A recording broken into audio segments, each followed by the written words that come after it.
हम एक लोकतांत्रिक देश में रहते हैं और हिमाचल प्रदेश तो देवभूमि के नाम से जाना जाता है।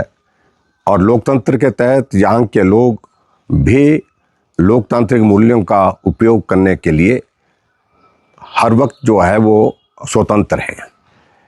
मुझे इस बात को लेकर के बहुत दुख है कि जब से हिमाचल प्रदेश में कांग्रेस की सरकार बनी है सुखविंदर सिंह सुक्खू जी के नेतृत्व में, लगातार कर्मचारियों की बातें तो बहुत करते हैं कि हम कर्मचारी हितैषी हैं, लेकिन कर्मचारी अगर अपने हित की बात करते हैं, अपने मांगों को लेकर के प्रदर्शन करते हैं तो उनके खिलाफ सख्त कार्रवाई की जा रही है।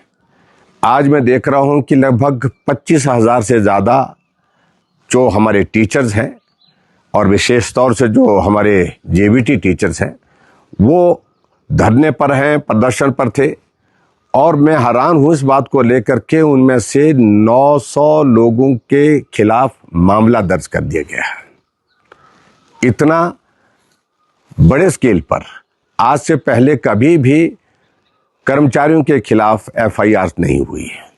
10 कर्मचारियों को सस्पेंड कर दिया गया है। मैं समझता हूँ ये बहुत दुर्भाग्यपूर्ण है। हम हिमाचल प्रदेश में 5 साल तक सत्ता में रहे, कर्मचारियों को अपनी बात कहने का अधिकार उस वक्त हमने बिल्कुल स्वतंत्र होकर के दिया। और जो कांग्रेस के लोग खुद जा करके कर्मचारियों को उकसाते थे, उनको भड़काते थे, उनके बीच में जा करके भाषण देते थे, हम तो अभी तक वो नहीं किए। लेकिन उसके बावजूद हमने कभी भी कर्मचारियों के खिलाफ मामले दर्ज नहीं किए, कर्मचारियों को सस्पेंड नहीं किया, कर्मचारियों को प्रताड़ित नहीं किया, जिस प्रकार से वर्तमान में हिमाचल प्रदेश में कांग्रेस की सरकार कर रही है। मैं कड़ी भर्त्सना करता हूं सरकार के इस कृत्य का, जो कर्मचारी हितैषी बताती है, जो कर्मचारियों के खिलाफ इस प्रकार से दमन करके उनके ऊपर इस प्रकार के मामले दर्ज किए जा रहे हैं, जिससे मुझे लगता है कि हमारे हिमाचल प्रदेश की शिक्षा तो बाधित होगी, प्रभावित होगी, लेकिन उनके भविष्य के ऊपर भी बहुत बड़ा प्रश्न, कर्मचारियों के जो है भविष्य को लेकर के ये भी एक बहुत बड़ा प्रश्न है।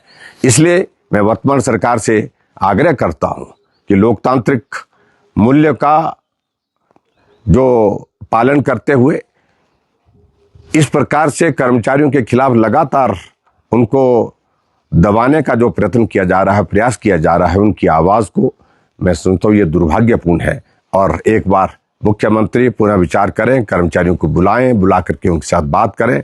जब चर्चा होती है, बातचीत होती है तो रास्ते निकल आते हैं, तो रास्ते निकाल करके ये प्रदेश के बच्चों का भविष्य बर्बाद करने से बचाने का प्रयत्न करें। धन्यवाद। My name is Priyal.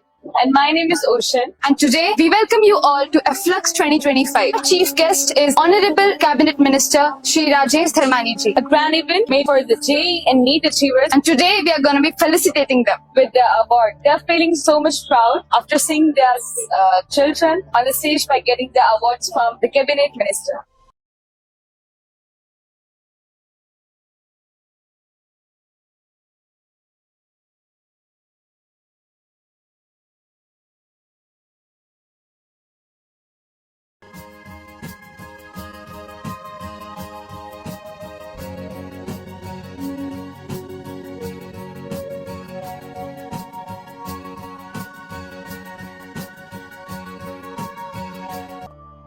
वो कहते हैं प्रत्यक्ष को प्रमाण की जरूरत नहीं होती। सो जो आज की अचीवमेंट बताई जा रही है, अबाउट मोर देन 85 स्टूडेंट जो हैं एक सिंगल इंस्टीट्यूट से न सिर्फ मेडिकल में बल्कि इंजीनियरिंग में भी गए हैं, तो वो काफी है इस चीज को दर्शाने के लिए कि हमारे बिलासपुर में और सराउंडिंग डिस्ट्रिक्ट्स में अगर हम देखें तो we have the best institute here. Now we see that it's a big name in the education institutes in terms of Himachal Pradesh. It was the first and last choice that I had to send my son to this institute only.